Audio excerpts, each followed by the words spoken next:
ইরানের ৩টি পারমাণবিক স্থাপনায় হামলা করেছে যুক্তরাষ্ট্র। ইরানে যুক্তরাষ্ট্র বিমান হামলা চালিয়েছে বলে সোশ্যাল মিডিয়া ট্রুথ সোশ্যালে পোস্ট করেছেন প্রেসিডেন্ট ডোনাল্ড ট্রাম্প। ইরানের রাষ্ট্রীয় টিভি ভাষ্যকার বলেছেন, এই অঞ্চলের প্রতিটি আমেরিকান নাগরিক বা সামরিক স্থাপনা এখন একটি বৈধ লক্ষ্য।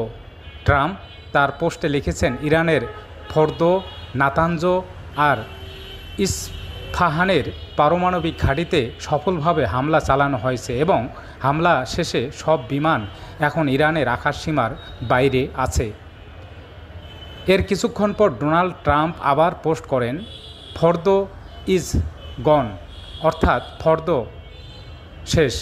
যুক্তরাষ্ট্রের কর্মকর্তারা জানিয়েছেন, এ হামলায় B-2 বোমারু বিমান জড়িত। সংবাদ সংস্থা রয়টার্স একজন মার্কিন কর্মকর্তার বরাত দিয়ে এ তথ্য জানিয়েছে।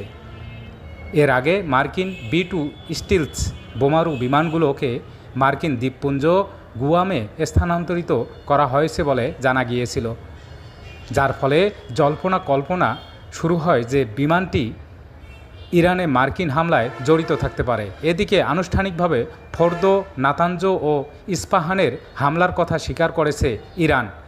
দেশটির কর্মকর্তারা গণমাধ্যমকে বিষয়টি জানিয়েছে। সংবাদ সংস্থা তাসনিম জানিয়েছে, কোম প্রদেশের ক্রাইসিস ম্যানেজমেন্টের মুখপাত্র মর্তজা হায়দারি বলেন, ফর্দো পারমাণবিক কেন্দ্রের একটি অংশ বিমান হামলার শিকার হয়েছে। ইস্পাহানের নিরাপত্তা সংক্রান্ত উপগভর্নর আকবর সালেহি বলেছেন, নাতাঞ্জ এবং ইস্পাহানে বেশ কয়েকটি বিস্ফোরণের শব্দ শোনা গেছে। আমরা ইস্পাহান ও নাতাঞ্জের পারমাণবিক স্থাপনার কাছে হামলা দেখেছি। অর্থাৎ যুক্তরাষ্ট্রের প্রেসিডেন্ট ডোনাল্ড ট্রাম্প যেসব পারমাণবিক কেন্দ্রে হামলা করার কথা দাবি করেছেন, সেই 3টি স্থানেই হামলার তথ্য নিশ্চিত করেছে ইরানিয়ান কর্মকর্তারা। পারমাণবিক স্থাপনাগুলো এরই মধ্যে খালি করার কথা জানিয়েছে ইরান। দেশটির রাষ্ট্রীয় টেলিভিশনে এ তথ্য জানানো হয়েছে। ইরানের রাষ্ট্রীয় সম্প্রচারকের deputy political director Hasan Abedini স্থানীয় সময়ে কিছুক্ষণ আগে মাত্র রাষ্ট্রীয় টেলিভিশনে সরাসরি উপস্থিত হয়েছেন। তিনি বলেছেন, ইরান কিছুক্ষণ আগে এই 3টি পারমাণবিক স্থাপনা খালি করেছে। তিনি আরও বলেছেন, ট্রাম্প যা বলেছেন তা যদি সত্য হয়ও ইরান বড় কোনো ক্ষতির সম্মুখীন হয়নি, কারণ পারমাণবিক কেন্দ্রের উপকরণগুলো ইতোমধ্যেই সরিয়ে নেওয়া হয়েছিল। এদিকে ইরানে ট্রাম্পের হামলার সিদ্ধান্তের পর এর বিপক্ষে মিশ্র প্রতিক্রিয়া দিয়েছেন যুক্তরাষ্ট্রের আইন প্রণেতারা। কয়েকজন সিনেটর যেমন এই পদক্ষেপকে স্বাগত জানিয়েছেন, তেমনি কেউ কেউ এটিকে অসাংবিধানিক বলে সমালোচনাও করেছেন। সাউথ ক্যারোলাইনার সিনেটর লিন্ডসে গ্রাহাম ট্রাম্পকে শুভেচ্ছা জানিয়ে বলেছেন, তিনি সঠিক কাজটি করেছেন। তিনি আরও যোগ করেন, ইরানের সরকার এটারই যোগ্য। রিপাবলিকান সিনেটর রজার উইকার বলেছেন, ট্রাম্প ইরান ইসরায়েলের অস্তিত্বের উপর যে হুমকি সৃষ্টি করেছে তা দূর করার জন্য একটি সঠিক সিদ্ধান্ত নিয়েছে।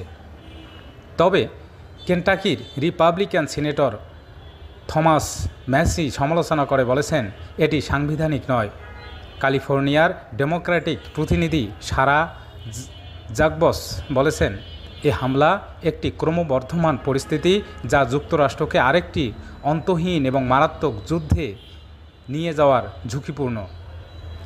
পররাষ্ট্রমন্ত্রী মার্কো রুবিও ট্রাম্পের ট্রুথ সোশ্যালের পোস্টটি পুনরায় শেয়ার করেছেন, তবে এখনও পর্যন্ত এই হামলা সম্পর্কে প্রকাশ্যে কোনো মন্তব্য করেননি।